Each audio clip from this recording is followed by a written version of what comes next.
Assalamualaikum warahmatullahi wabarakatuh. Perkenalkan, nama saya Muhammad Iqbal Ramadan.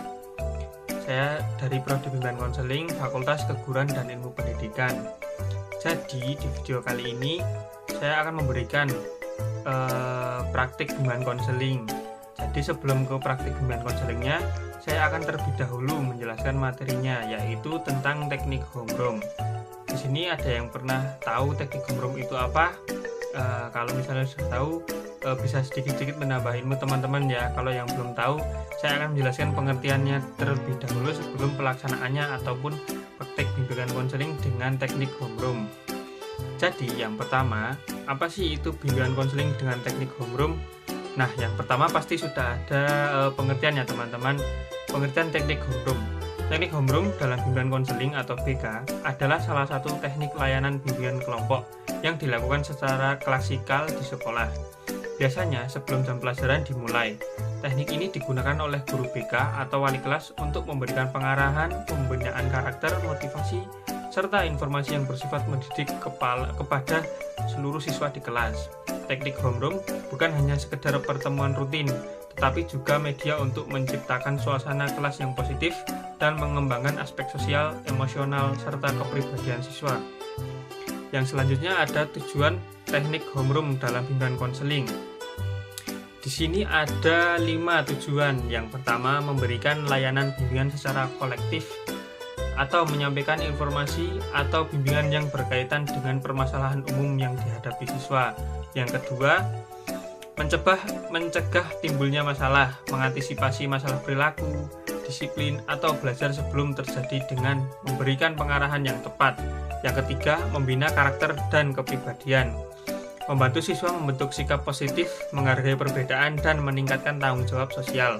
Yang keempat, menjaga keseimbangan psikologis siswa, memberikan motivasi, semangat, dan dukungan emosional agar siswa siap mengikuti pelajaran. Yang kelima, membangun komunikasi yang positif antara guru dan siswa, menjadi sarana pendekatan diri dengan siswa sehingga komunikasi lebih terbuka. Yang selanjutnya ada ciri-ciri teknik homeroom. Yang pertama, dilakukan dalam kelompok besar atau satu kelas. Misalnya seperti nanti yang ada di video yang saya akan tampilkan, yaitu 4 orang ataupun satu kelas seperti yang ada di penjelasan ini. Yang kedua, bersifat klasikal dan rutin, biasanya mingguan atau harian, dan dilaksanakan secara informal dan menyenangkan. Materi disesuaikan dengan kebutuhan siswa, bisa berupa diskusi, ceramah ringan, tanya jawab, atau kegiatan reflektif. Yang selanjutnya ada contoh materi yang dibahas dalam teknik homeroom. Itu ada banyak ya teman-teman, ada etika pergaulan di sekolah, cara mengatasi stres belajar, mengelola waktu belajar yang efektif, bahaya perundungan atau bullying. Ada juga menjaga kesehatan mental, membentuk sikap disiplin dan tanggung jawab, dan yang terakhir menanamkan sikap toleransi dan kerjasama. Kemudian ada langkah-langkah pelaksanaan teknik homeroom. Di sini tahapannya ada persiapan, pelaksanaan, interaksi, dan penutup. Di persiapan, guru BK atau wali kelas menyiapkan materi sesuai kebutuhan siswa, dan di pelaksanaan, guru menyampaikan materi secara santai, bisa dengan diskusi, cerita, atau refleksi. Yang ke penjelasan di interaksi. Di interaksi, siswa diberikan kesempatan untuk bertanya, berbagi pengalaman, atau memberikan pendapat. Dan bagian penutup, guru memberikan rangkuman, motivasi, kesimpulan, atau tugas sederhana untuk diterapkan oleh siswa. Yang selanjutnya ada manfaat teknik homeroom dalam BK. Manfaatnya adalah mengurangi kecemasan siswa sebelum belajar, meningkatkan kedekatan siswa dengan guru, membantu menciptakan iklim kelas yang kondusif, dan mengajarkan nilai-nilai moral dan sosial. Baik, masuk ke kesimpulan dari teknik homeroom. Teknik homeroom dalam bimbingan konseling adalah metode efektif untuk membina siswa secara kelompok melalui pertemuan rutin yang bersifat preventif dan pengembangan diri. Kegiatan ini sangat bermanfaat dalam membentuk karakter, meningkatkan motivasi belajar, serta mencegah permasalahan yang mungkin muncul di lingkungan sekolah. Baik, mungkin seperti itu sebelum kita menuju ke video praktikum bimbingan kelompok dengan teknik homeroom. Jadi seperti itu saja teman-teman untuk penjelasan dari teknik homeroom. Tadi ada juga pengertian, tujuan, ciri-ciri teknik homeroom. Ada pun juga contohnya yang sudah saya jelaskan tadi. Ada juga langkah-langkah pelaksanaan teknik homeroom, manfaat teknik homeroom, dan juga di bagian terakhir yang sudah saya sampaikan tadi yaitu kesimpulan. Jadi dengan apa yang sudah saya jelaskan, baik selanjutnya untuk lanjut ke video praktikum bimbingan kelompoknya yang akan selanjutnya. Terima kasih. Bismillahirrahmanirrahim. Assalamualaikum warahmatullahi wabarakatuh. Waalaikumsalam warahmatullahi wabarakatuh. Oke, perkenalkan sebelumnya saya di sini sebagai konselor kalian. Terima kasih juga kepada kalian yang sudah menyempatkan waktu untuk berkunjung ke rumah dari saudara saya yang digunakan untuk melakukan bimbingan kelompok pada hari ini. Jadi sebelumnya perkenalkan, nama saya Muhammad Iqbal Ramadan sebagai konselor kalian. Selanjutnya boleh perkenalan dulu dari sebelah kanan saya. Perkenalkan, nama saya Galuh Putri Anggraini, biasa dipanggil Galuh. Selanjutnya Perkenalkan, nama saya Arkan Gilang Saputra, bisa diperkenalkan. Perkenalkan, nama saya Eko Prasetyo, bisa dipanggil Eko. Perkenalkan, nama saya Sucipto, bisa dipanggil Sucip. Oke, baik. Di sini sebelumnya ada yang pernah melakukan bimbingan kelompok dengan teknik homeroom? Sudah. Ada yang Oh, belum? ada yang sudah? Ada yang sudah, ada yang Oh, belum. Kemarin saya sudah. Kalau sudah seperti apa, Mas Eko? Ya ditanya-tanya gitu. Kasih pertanyaan ya? Ya. Baik. Kalau belum, saya akan menjelaskan apa itu teknik homeroom. Homeroom adalah istilah yang digunakan untuk menggambarkan ruang kelas atau kelompok kecil di mana siswa berkumpul secara teratur, biasanya di awal atau akhir hari sekolah. Dalam konteks pendidikan, homeroom berfungsi sebagai tempat di mana siswa dapat berinteraksi dengan guru-guru dan teman-teman sekelas mereka. Dan juga selanjutnya ada tujuan teknik homeroom, membangun hubungan. Homeroom bertujuan untuk membangun hubungan yang kuat antara siswa dan guru, serta antar siswa sehingga menciptakan lingkungan yang mendukung dan akrab. Yang kedua, dukungan emosional, memberikan ruang bagi siswa untuk berbagi pengalaman, perasaan dan tantangan yang mereka hadapi, serta mendapatkan dukungan dari guru dan teman. Baik, saya lanjutkan. Tadi kan sudah dijelaskan pengertian sama tujuan teknik bimbingan kelompok dari homeroom. Di sini saya akan memberikan pertanyaan kepada kalian. Ada 3, mungkin bisa dijawab dengan pengalaman kalian sendiri atau ya pokoknya dijawab sebisanya mungkin lah.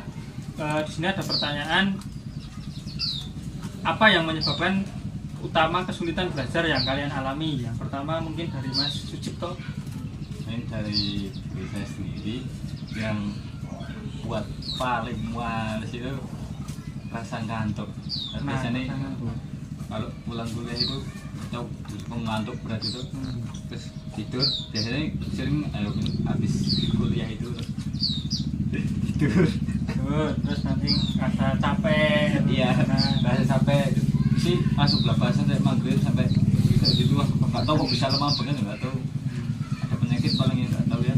Terus bangun tidur yuk udah males itu, udah Males apa-ngapain belajar, gitu. ya. Mungkin selanjutnya Mas Eko. Kalau saya kalau pulang kuliah itu kan sering main di Nongkrongnya di mana itu Mas Eko? nongkrongnya di angkringan.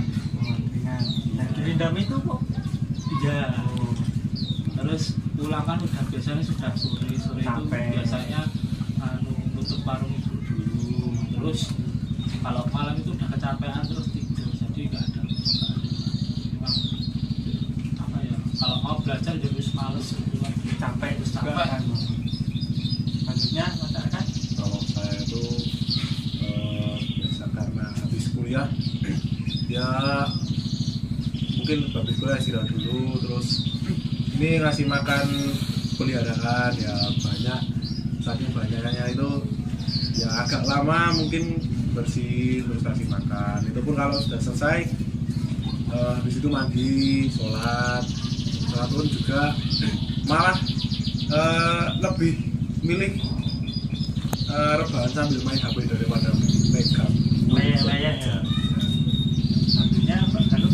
Kalau saya karena pulang kuliah harus kerja ya, dan itu kalau shift pagi sampai malam itu pulang itu sampai rumah jam 10 Malam. Iya,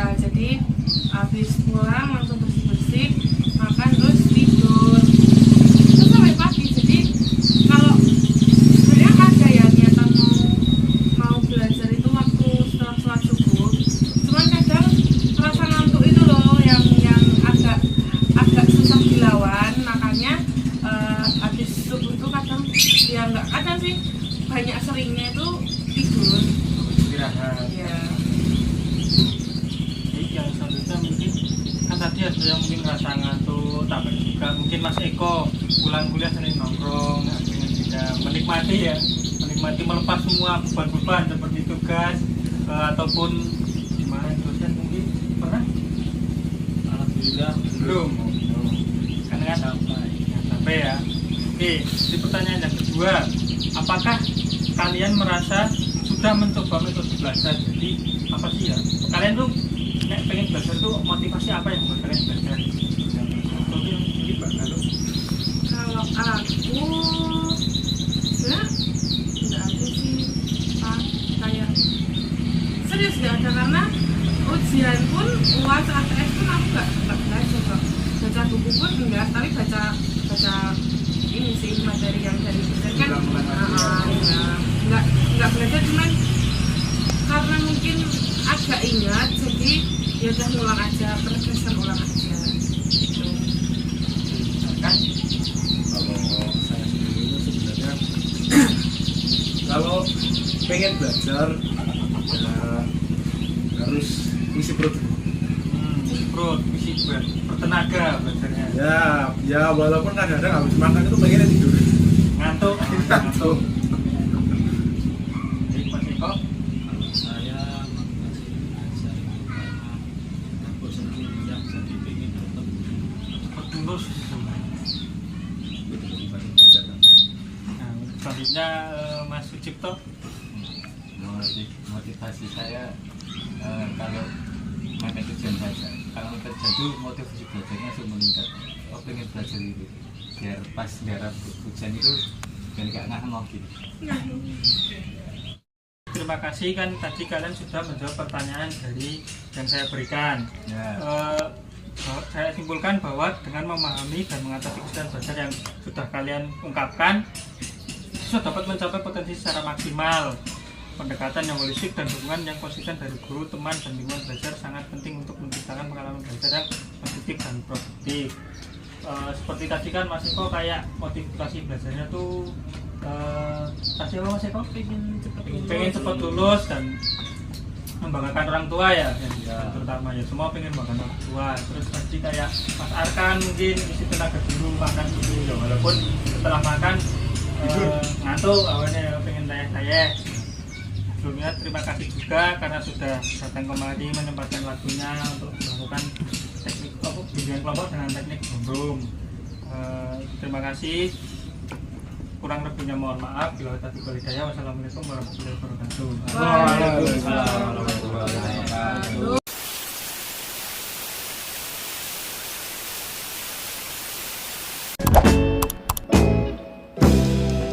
running